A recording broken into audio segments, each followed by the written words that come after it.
I was checking out solo leveling, and the similarities between Jin Woo and our One Punch Man Saitama struck me like a lightning bolt. Looking into their abilities, powers, and stats, I thought it would be a crime if we don't figure out who would be the last one standing. It would be a visual treat and every limit would have been broken. So, why don't we turn our imagination into reality and watch the hell on fire? Sung Jin Woo, hands down, is the most fascinating character. Started off as the weakest hunter, got beat up by all sorts of creatures, but then he becomes the strongest by the end, all thanks to being selected as a player in the system. Now, being a necromancer is the real game changer here.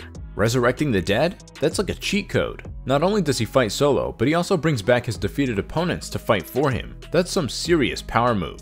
But it doesn't stop there. Jinwoo's got a list of abilities: time manipulation, memory and spatial trickery, invisibility, regeneration, and even creating his own pocket dimension, the world of death.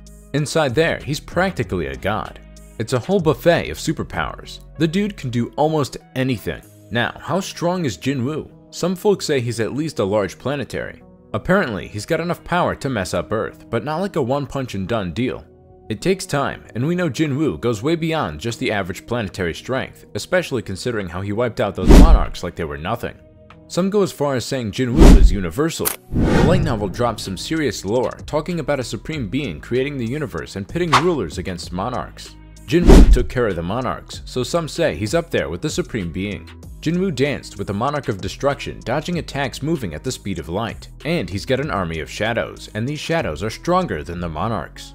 But have you ever wondered what makes Saitama so special, aside from the fact that he can knock out almost any opponent with just one punch? Let's break down the incredible abilities that make him the powerhouse he is. Super senses.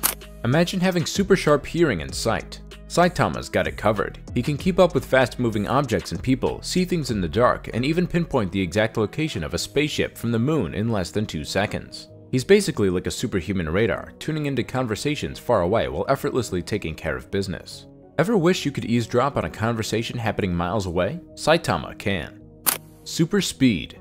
Now, let's talk about speed. Saitama is so fast that he makes Sonic, a guy whose whole deal is speed, look like he's standing still. Genos, with all his fancy computational tracking, can't even keep up. Imagine dodging swings from a hero known for his incredible speed without breaking a sweat. Running on water? Piece of cake for our hero. It's like he's got his own built-in fast-forward button. Invulnerability. You know that feeling when you stub your toe and it hurts for hours? Saitama doesn't. He's near invulnerable. Blows from a planetary level character like Boros? No biggie. Attacks capable of destroying half the planet? Saitama just shrugs it off. Even sharp objects that could cut through buildings can't touch him. It's like he's wearing an invisible suit of armor that nothing can penetrate. Temperature resistance. Ever had that debate about whether you prefer a hot or cold shower? Well, Saitama takes it to the extreme. Lava? He's bathed in it. Frozen solid? He breaks through the ice like it's nothing. Point blank nuclear explosions? He doesn't even flinch. And get this, he claims it's all because he refused to use an air conditioner or heater during his training. Radiation resistance. Space, the final frontier, full of radiation that could fry a regular human. Not Saitama though. He stands tall against the most powerful and destructive natural phenomena in the universe. Gamma ray burst, nuclear explosions, nothing touches him. It's like he's got his own personal force field against cosmic threats. Overwhelming strength. Now let's get to the meat of it, Saitama's strength. Super doesn't even begin to describe it. He's not just limited to his fists, he caught and broke a sword with his teeth for crying out loud. His punches can take out planet busters and powerful villains like they're made of paper. It's as if he's playing a game on easy mode while everyone else struggles on the hardest difficulty. Technique mimicry. Ever watch a martial arts movie and wish you could pull off some of those cool moves? Saitama doesn't just wish, he does it. He can mimic and recreate abilities and techniques just by seeing them in action. He even improved Dungaro's moves, the guy who trained for years to get them right. Imagine mastering complex skills in seconds without formal training. Saitama makes it look easy. Killer move, Serious Series. Last but not least, let's talk about Saitama's ultimate move, the Serious Series. It's a game changer. It neutralizes planetary attacks, splits skies on a global scale, and blows opponents into oblivion. The shockwaves from his serious clashes threatens to destroy Earth itself. A serious sneeze travels through space, rearranging gases on Jupiter. A serious table flip rips the moon apart, sending debris flying into outer space. It's like he's rewriting the laws of physics with each move. Now, Saitama is known for obliterating foes with a single punch. Saitama's strength is often described as boundless, with the ability to create a hole through Jupiter just by sneezing. That's a level of power it seems almost impossible to compete with. On the other hand, Jin Woo, despite being incredibly formidable, may not be on the same cosmic scale as Saitama.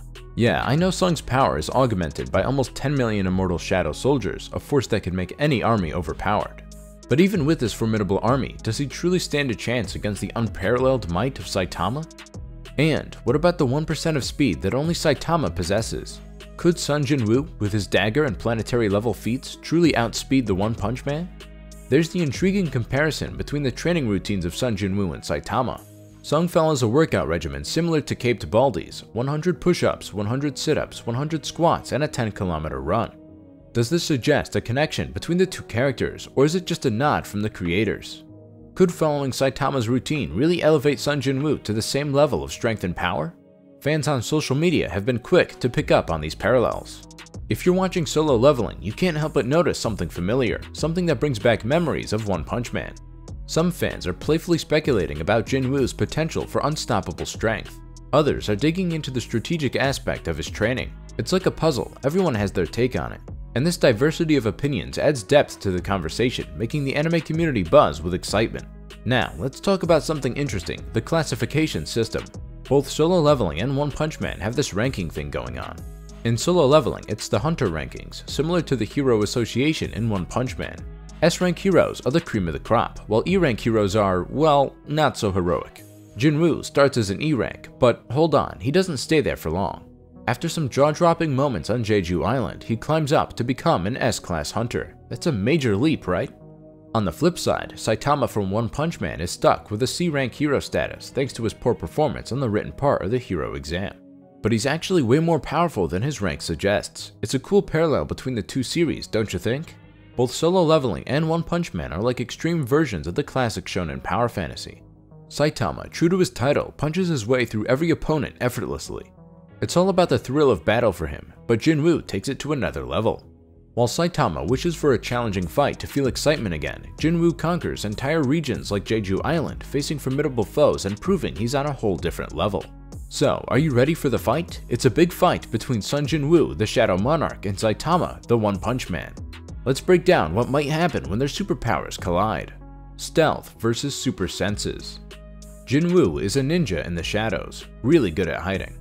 But Saitama can hear and see super well. So, Jin Woo trying to sneak around might not work that well because Saitama can sense him coming. It's like a game of hide and seek with extra challenges.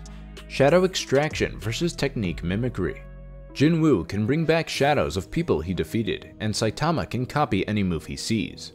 So, Jin Woo brings out his shadow army, and Saitama tries to copy or counter these moves. Shadow exchange versus super speed. Jin Woo can teleport using shadows, but Saitama is crazy fast. Imagine Jin Woo swapping places with his shadow buddies and Saitama zipping around at top speed. This fight turns into a race of teleportation and lightning quick moves.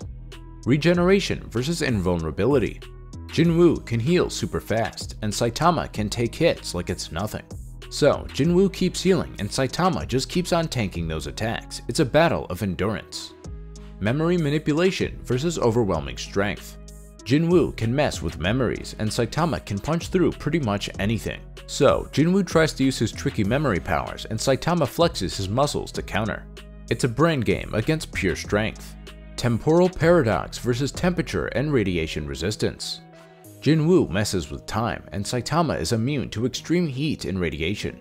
Time gets all wonky, and Saitama just shrugs off crazy temperatures and cosmic stuff. Here, time doesn't play fair, but Saitama doesn't really care. Astralization versus Killer Move Serious Series. Jin Woo turns into a giant dark monster, and Saitama brings out his super strong Serious Series moves. Imagine a colossal fight with huge punches and dark powers shaking the whole place. It's a showdown of gigantic forms and devastating punches.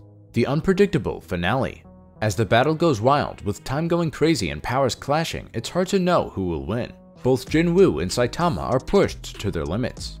The fight ends with a lot of questions, and fans are left wondering what happens next. Saitama suddenly turned on his beast mode and landed a barrage of serious punch. And, after a while, Saitama grabs the win. Jin Woo did great, but the One Punch Man remained undefeated.